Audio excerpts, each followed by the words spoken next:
I just want to say before the video starts to make sure to hit that subscribe button. I am actually losing subscribers every day as I am transitioning over into Storybook Brawl content. So if you like what you see, if you want to see more, leave a like and hit that subscribe button and enjoy. What is up, everybody? I'm NoLucksGiven, and today we are going to be looking at continued coverage of the Storybook Brawl Open League Qualifier event. And if you haven't seen my two previous videos from this tournament, go and check them out on my YouTube channel. Right here. And also, I'll be uploading new videos from this tournament every day at 9:30 EST. And also, if you want to see more Storybook Brawl content after I'm done with this tournament, I'm still going to be uploading more Storybook Brawl content daily. So make sure to hit that subscribe button if you want to see some more. We're going to be playing Peter Pants with this game, and in my very first game, I got first place. In my very second game, I got second place. This is my third tournament game, and I'm going to be getting another first place, actually. So I did really well to kick things off to start this tournament, and that basically allowed me to carry myself and facilitate some of my worst finishes throughout the rest of the event, but definitely a really strong start. Wound up having a record better than anybody else in the tournament among those first three rounds, and was just doing really well. Onto this game, going to provide some commentary now. I think the stag is just really powerful, especially when everybody else is only working with 2-cost units here, and I'm going to lock the Spellweaver because that's really the direction that I want to go in with Peter Pants. I could have bought the Spellweaver and the Mix-a-Wazzle, but when a second Spellweaver shows up, I'm going to have to grab that, and both of those work really well with the stag that we already have. It's going to buff those up into 4/6 ranged units, and should just be a really powerful start. So, definitely like the direction that this is heading. I have a pair. It's a pair of Spellweavers. There's some consideration, I suppose, for the Queen of Hearts, which works well. It's just a good, strong early unit, but because my two evil units are ranged, I probably don't want it. The Donkey also works good with the Stag, but isn't going to work well here.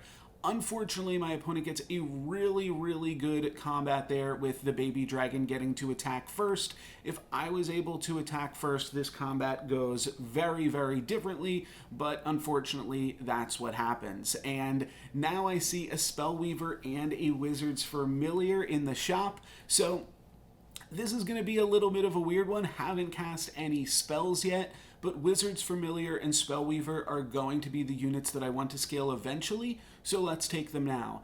And because I really need some help on the board, I'm going to go for the Haunted Helm. I feel like that works well enough with the Stag. That way it's guaranteed to be able to buff the Spellweaver, and I'm going to put the Wizard's Familiar in the back line there. And I do believe, yeah, I actually changed the Wizard's Familiar to the front line. I'm really not sure why I went ahead and did that. I don't think that that is correct to do, but it actually winds up working out pretty well for us in the first fight, so maybe that is partially what I am thinking here. Because what happens is our Stag gets to attack once. Actually, the Wizard's Familiar gets attacked, but then the Stag gets to attack. The Sure Shot hits our Stag, and now the Stag actually gets to attack a second time, which is just really incredible. I mean, I don't think we needed that, but it's definitely pretty incredible for us there. So maybe that's what I was going for. Then we see a Blind Mouse. Blind Mouse is definitely something that I always like to pick up when I'm playing Peter Pants. And then from here, we've got two options. We can take a pair. We can take one of the Lonely Princes plus a Kidnap, or we can just roll and try to find a good 3. So I'm going to go ahead and roll. And a lot of the times with Peter Pants, you're really just looking for those 3-cost units because you just want 3-cost treasures, with Wizard's Familiar and 3 Blind Mice being the exception. Now, if something else works better for your board, then sure, you can go ahead and take it, but I'm actually going to go ahead and roll again and then pick up the Wizard's Familiar here. So there's actually a pretty tough thing to consider because I can buy the Wizard's Familiar and lock the shop, or I can take the Forbidden Fruit and then buy the Stag. And I think that I should be locking this shop here, but let's see what I wind up doing. And I guess the other option could have been like Brave Princess early on, because Brave Princess early can get us the thing. Oh, and I unlocked the shop at the very end. All right, well, that's pretty curious. Because we get the first attack, our Spellweaver is going to survive, so that's pretty good, but our board is looking pretty weak here, all other things considered. We're going to knock out this Peep, and then one of these sheep are going to trade with our Spellweaver, so definitely taking a wee bit of damage there as our opponents start to do a little bit better. And I actually just checked to find out where the bot is, and the bot is currently in 6th place in this lobby, so pretty funny. I'm going to take the free roll to pump up my team a little bit, and then we'll figure out what I'm going to do from here. I'm not sure if this is better. Oh, that's what I'm thinking. Take the donkey, give the donkey plus health. It's interesting. It winds up working out kind of awkwardly because you'll have another unit kind of muddying up those slots. So you could play a unit down so that the donkey gets to spawn something, but I'm not sure if what you're spawning is going to be better than a 3/3 in most cases. So I guess it just makes sense to play the 3/3, and then maybe one of my Wizard's Familiars gets attacked or something like that. But yeah, not like the most powerful start. I'm also picking up a bunch of animals in a Wonder Waddle lobby, which can always just be a little bit treacherous in terms of availability on the animals that you want to upgrade and get treasures from. So kind of going to be an uphill battle on that front, but we'll see what I'm able to do. Definitely some interesting decisions, but we do know that it works out for us. So yeah, there's that. I think this Spellweaver, this huge ranged minion, is really going to be what's carrying us for a large part of this game. But let's see, is that going to be enough to make it so that we don't die here? It'll make it so that we tie. Okay, so that's pretty good. And yeah, just a huge ranged minion in the back there once it's getting that +3/+3 from the Stag. But I still don't love everything that I am doing this game. I assume maybe I get like lucky with some treasures here or something like that. I do think that Princess White is the pickup here, but I'm going to go for a Genie's Wish first. I think that's fine. I get not really a good wish with the Wish Upon a Star as I am playing Peter Pants. A pair of these guys here, a pair of Vampires, is something that I do tend to enjoy while playing Peter Pants, just because you want some type of scaling minion, and I do think that the Vampire is going to be a good one for us. And I guess part of the reason that I am not locking these Stags or pursuing these Stags, as I just moused over there, is the Wonder Waddle. Sometimes I'll do that with my mouse to kind of provide some commentary, some insight. So the reason that, I really don't want this Stag is because there is a Wonder Waddle in this lobby, and I just feel like, sure, maybe I'll be able to get the second Stag, but that third Stag is just going to be a lot harder to pick up.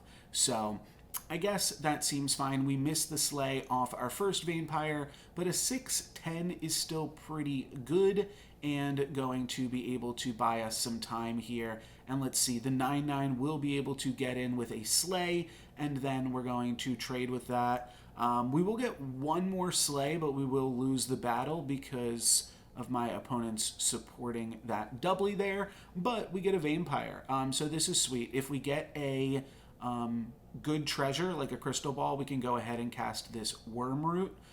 So that's pretty sweet. And now we've got a 1929, which is pretty good, I think. And then a Wizard's Familiar to back that up as well. I think that we will go for this here. We could skip the treasure. Secret Stash doesn't seem bad if we think that we're going to lose soon, but I don't hate skipping this treasure and just buying the stag, because we have seen so many stags in the lobby. And then we're going to upgrade the Blind Mouse into a Broccoli. And it's a pretty good unit just for one combat to be able to have access to. This is back before the changes to Mixowazzle and before any of the big patch changes to anything. So some of these games are going to be a little bit different, but we played this right before the patch update, like 2 days before. So some of the cards are going to be a little bit different, but for the most part, things are pretty much the same. But yeah, I mean, you guys know what happened in the patch. So those are the changes. And we are up against Divination here on Potion Master. Let's see who is the better spellcaster. And my Spellweaver is going to go down, and then my Stag is going to go down. So some really good hits from my opponent, but I've got a huge Vampire that should be able to put in some work for us. And honestly, it's kind of okay that all of my other units died, because that just means that Vampire is going to be able to get a few more hits in there. Yeah, this game really, really wants to give me a Stag here, huh? Let's see, cast some spells there. I think I will just, pick up this Stag at this point. At this point, I mean, it seems like Wonder Waddle isn't going for Stags with how many I've been able to accumulate, so it makes sense that I should just go for them. And I'll cast another Genie's Wish here just to get 2 more spells in for 1 coin. I think that is a decent pickup, and then I'm going to lock another Spellweaver. And I think that just by locking some Spellweavers here, like we've got the Crystal Ball, we don't have the hat yet, but we want to be casting spells and staying strong. And yeah, that's one of the ways to do that. Let me just make sure my camera doesn't shut down on us here. All right, great. So yeah, just checking out the other people that are in the lobby, and I guess I might have been checking out their levels as well. We are technically, I guess, level 5, but we did buy some extra experience, so even though we can't really make use of it too powerfully on Pants, it does mean that our minions start a little bit stronger when we buy them, but it isn't anything super spectacular for us. So here we are up against the dead bot, and looks like our spell is going to do some pretty good work against them as well. But a Broccoli could actually cause some trouble here for us. That's going to knock out a few of our units, so we'll see if we are able to take that down. We are also going to be able to take down a prized pig, so we'll be able to walk out of this with a little bit extra cash, but I guess that's true for anybody that plays against the dead Merlin here.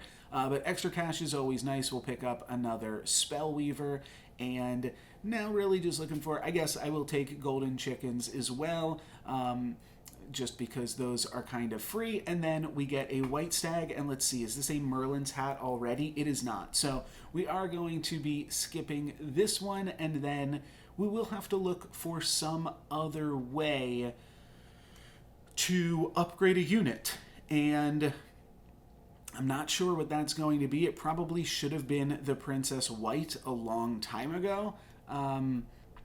I should have locked it in that one shop. I do generally like Princess White on Pants. I don't really like this to try to pick up a level 2 treasure here. I think if anything, I might be considering the Falling Stars, but I don't like anything else going on. But Earthquake is definitely better than Falling Stars, so glad that I waited there. That worked out nicely. And yeah, we'll see. I think that this... Oh, what am I going for here? Just the 13-13? I mean, a 13-13 is certainly not bad, but I really have to try to figure out another way to grab a tier 3 treasure. And at this point, it might just be like Spellweaver is all that I'm really looking for. So that way I don't have to waste time with other things. But the trick becomes, okay, when Spellweaver doesn't hit, then we are kind of in some trouble. And I do think that that could put us in kind of an awkward place here. You see, this is the old mummy, and that's going to deal a ton to us here when the second mummy is able to slay. But the Vampire is going to be able to do some work. Unfortunately, we aren't going to hit into the Shadow Assassin, so we are going to lose this fight, but that just means we've got 3 more gold for this fight. So we'll start by picking up the Blind Mouse, and none of these treasures are really good. There is always something interesting with Pants in that you can pick up your undesirable treasures, so that you are more likely to hit the treasures that you're really looking for on the second go-round. So I'm going to take Deck of Many Things. Deck of Many Things is also pretty interesting here because it does actually scale our units by casting that spell at the start of combat. So it can actually be pretty decent. So the main things that I'm looking for here are True Love's Kiss, as well as copies of any of the things that I currently have. Now, when I see a double of Doubly, I am going to go ahead and pivot to that. I think that Doubly can be strong on Pants, and I also think that it's just 2 copies of something, and we need to make some triples. Then I find another Spellweaver, so we'll see if these doublies wind up mattering. But Doubly is strong on Pants because every time you level up, your doublies in the shop are getting +2/+2. So for that reason, it's generally good to not buy doublies early on and then buy some doublies later on into the game as they just scale themselves, and you don't really have to put in much work for it. That used to be like an old Doubly comp or an old Pants comp back in the day, is you would actually work towards XP and Adventurer, and then you'd potentially buy any doublies that you'd see once you'd leveled them up a bit. We're going to take a decent amount of damage here against Miri. Miri is good at dealing damage, but honestly their backline isn't really that upgraded, and we are able to get through their front line. But here we have to make a choice. We've got to sell either the Doubly or the Stag, or not buy this 3 blind mice. So I'm going to go ahead and sell the Stag, so that way I can buy the 3 blind mice. It's just really important that we find these treasures eventually. Do have to pause and at least consider the Genie's Wish, and I am going to go for that here and field that. And it just gives us a roll, so it's fine. We were going to use our coins to be rolling anyways. And then we find a blind mice. Let's see, can we find the treasure that we want? We do not. Fool's Gold is like potentially worth at least considering, but we just skip, and that's going to allow us to buy more mice. I do have to consider if I want this Doubly right this second, and I would have to sell my 3 blind mice to do so, or if I just want to lock this shop and kind of waste the gold. I'm going to sell the Wizard's Familiar. Oh, that's interesting. No, I am going to go ahead and sell the blind mice. There we go. And then I put in a huge Tripoli, and I can take Treasure Map, Sting, or Power Orb.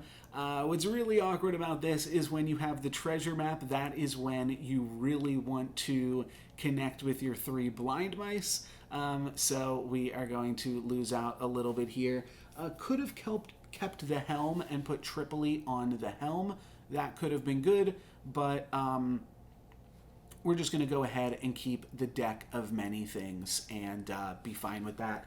Our front line here is pretty beefy, and if we can just focus on attacking these animals, which it looks like we can, this will be pretty nice for us here because it means that my opponent will have to attack with their Rotten Applewood, but I actually attack with my Spellweaver into the Rotten Applewood. But I didn't even realize my opponent has got Mirror here. So they are doing some huge shenanigans and really growing their Bearded Vulture, but my front line is actually pretty huge, and the vampire is even able to get a little bit bigger in this fight by eating up some sheep. So we've got a little bit of a reprieve here. We are up against the ghost, and Wizard's Familiar, I think I do just have to take. This is going to give me a tier 4 treasure, but my tier 4 treasure's Forking Rod. So I have used up my treasure map, so really now I am just looking for the hat. I suppose I can take a chicken as well.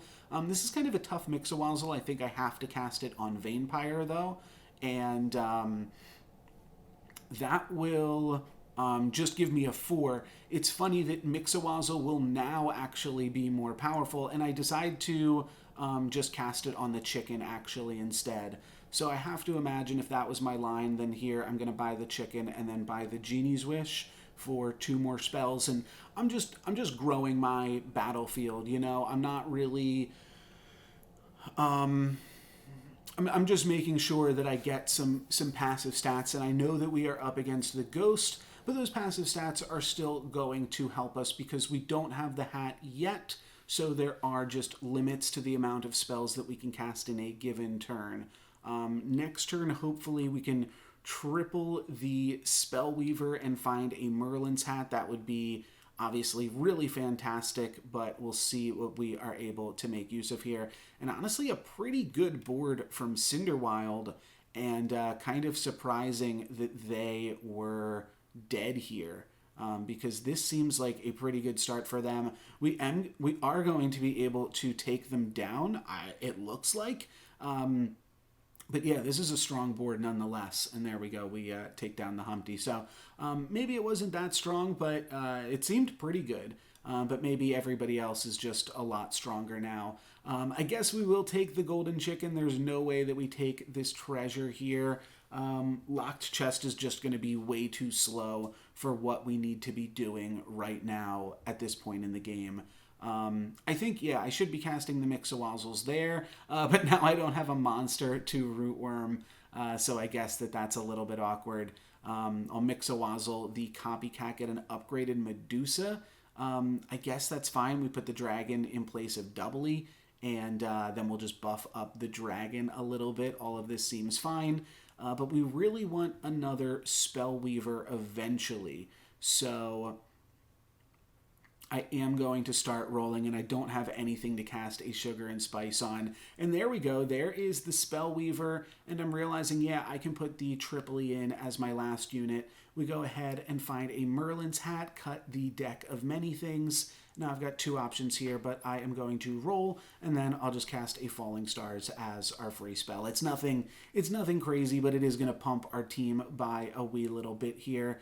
Could backline the Doubly, could also put the dragon in the front in the first position, but I want those Spellweavers attacking first too, so it's just kind of awkward positioning, and Medusa would have gotten sniped if it was in the backline there. Dragon is going to take something out, and then my opponent gets the first attack, and they get to kill with Medusa, but luckily it does look like our board is pretty big here, and it's going to come down to who this attacks, and they attack the non-ranged unit, so we get to win with our ranged unit and deal a little bit of damage to the lobby leader, which is also always nice. Taking the Happy Little Tree here just because it is a good unit, and it is a good unit, and it is a tree folk. Is that what they're called in this game? It's a tree.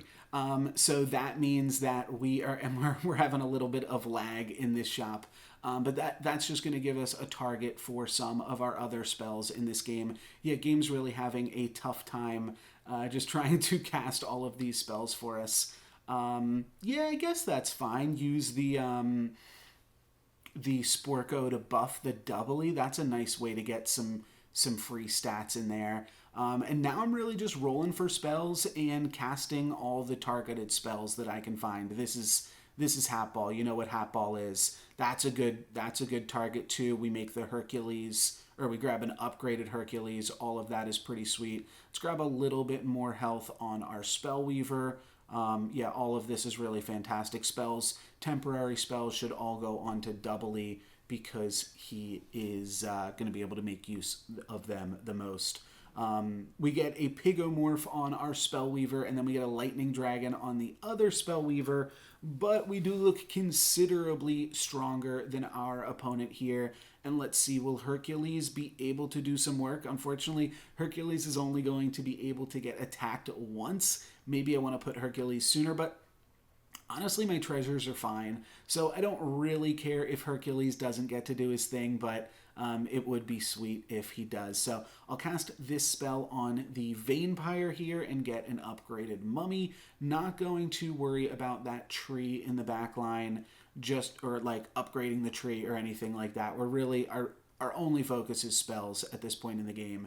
And there is some consideration for casting some spells on Hercules because, then Hercules will be able to... Yeah, that's actually a downgrade there, kind of awkward, but I didn't really know what to do with that spell otherwise and wanted to cast it.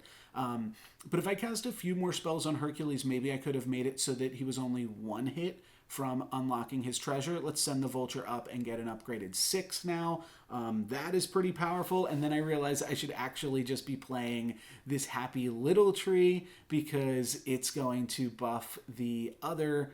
or it's going to get buffed by the Heartwood Elder here in the back. And do I want a free roll or do I want 3 free gold? I'll take 3 free gold. I'm feeling pretty confident. Let's see, do I move Hercules in any capacity? I really do want to frontline this Hercules and maybe even put it earlier so that I can definitely get this treasure. But like I said, probably just skipping this treasure for the most part. And there you see the Happy Little Tree is able to trade off with a fully upgraded prince or princess there, and my opponent does not really have too much of a shot there. Don't get the Hercules treasure. My entire backline is going to survive, though, and hit my opponent for 12, down to 13. I get actually 6 free gold. I did not realize that because the spinning gold or spinning wheel was doubled there. So yeah, that's all pretty fantastic. At this point, I might want to play a tree instead of the Hercules, and I do decide to just buy a random tree so that I can throw that in. Did not do much with all of my free gold that I got from that shop. I'm going to put all of these temporary spells on the Heartwood Elder because those are going to pump up the trees that I have in the front line. So all spells can go that away, and we are just making a really powerful board here. There's not really much we can roll for considering we are Peter Pants. Like, it's not like we can get a Robin Wood or anything like that. Sure, we'll finish off with a Genie's Wish, and we get a Forbidden Fruit dealing some damage to us. I guess I'll sell and buy a Wizard's Familiar, but it's not like it's really going to matter at this point in the game. So just going to move my trees into the front line, and because my opponent just basically has all of these equal statted minions, doesn't have any ranged until we get to the back line, something with 200 attack is going to be pretty useful. And my Wizard's Familiars, you can see, are now up to being 200 200s. They're getting 2-3 battles worth, and that is going to be enough to beat my opponent and take another victory with Peter Pants. Pretty good Hatball showing. Pursued those Spellweavers pretty early and was able to honestly be in a pretty comfortable place that entire time. So yeah, all of that was pretty good. This is my final board here. You do always kind of have to do some silly stuff with Peter Pants in the late game, but I think that ultimately this was a pretty good showing for Pants, and this just started me off so well into this tournament. This was a first place, a second place, and then another first place, so I was definitely leading the tournament at this point, which allowed me to play some games that weren't so hot. And I don't even think I'm going to be showcasing those games on the channel because there really just isn't that much that you can take away from those games. But I am going to show some of my less than stellar finishes, like a 4th place and a 5th place as well coming up. And then I do actually have 2 more wins as well. I was one of the most winning competitors with 4 wins over the course of 10 rounds. So you guys have seen 2 of those already, and we've got 2 more coming up in the following days. I think tomorrow's video is also a win, if I remember correctly, as far as what I wanted to showcase for you guys. So make sure to subscribe if you want to see more coverage of this tournament and more Storybook Brawl content in general. New videos, 9:30 EST daily. You can also catch me live at twitch.tv/NoLucksGiven, where you can find me playing Storybook Brawl live. Also, after I'm done with coverage of this tournament, I will be uploading league games from, what I'm actually qualifying for by playing this tournament, as well as just other sweet Storybook Brawl content that I come up with. So that's going to be it for me today, guys. Thank you very much for watching. I'm NoLucksGiven. Peace.